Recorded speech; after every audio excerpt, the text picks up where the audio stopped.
Hey people, this is the part of family trip. ఇంకా మధ్యాహ్నం అందరం తినేసి ఈవినింగ్ అయితే చాయ్ బ్రేక్ కోసం అయితే ఆగాం. నేనైతే హార్లిక్స్ చెప్పుకున్నాను. బావ మా డాడీ అక్కడ ఏం చేస్తున్నారంటే కన్నయ్య కుక్కర్ చేస్తున్నారనమాట. మేము ఆగే ప్రతి స్టాప్ లో కూడా వాడు కుక్కర్ అయితే మేము ప్రిపేర్ చేసుకుని పట్టేవాళ్ళం. నేను ఇంకా చాయ్ ని మంచిగా ఎంజాయ్ చేస్తున్నాను. కన్నయ్య కుక్కర్ అయితే కలిపి పెడుతుంది. ఆడు చక్కగా ఆడుకుంటున్నాడు. ఇంకా మేమైతే ఫైనల్ డెస్టినేషన్ కి వచ్చేసాం. అది ఎక్కడికో కాదు, విజయవాడ కనకదుర్గమ్మ తల్లి టెంపుల్ కి అయితే ఫ్యామిలీ అందరం కలిపి వచ్చేసాం. దర్శనం చాలా అంటే చాలా ఫ్రీగా జరిగిపోయింది. మా బావ డాడీ అయితే గుండ్లు కొట్టించుకొని ఇంకా స్నానాలు చేసి అయితే దర్శనం స్టార్ట్ అయిపోయాం.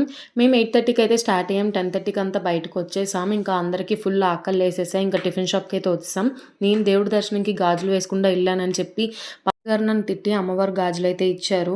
ఇంకా మా అత్త ఆర్డర్ చేసుకున్న చపాతీ అండ్ దోశ అయితే వచ్చేసింది. నేను చెప్పే ఇడ్లీ ఇంకా రాలేదని చెప్పి మా డాడీ నాకు ఫీడ్ చేస్తున్నారు. ఇంకా ఇడ్లీ కూడా వచ్చేసింది. చాలా బాగుంది ఇడ్లీ, వేడిగా మెత్తగా.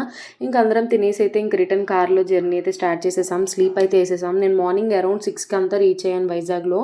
అయితే నన్ను డ్రాప్ చేసి ఇంకా శ్రీకాకుళం స్టార్ట్ అయిపోయారు. నేను ఇంకైతే ఫుల్ స్లీప్ వేసేసాను. అంతే వీడియో, బాయ్.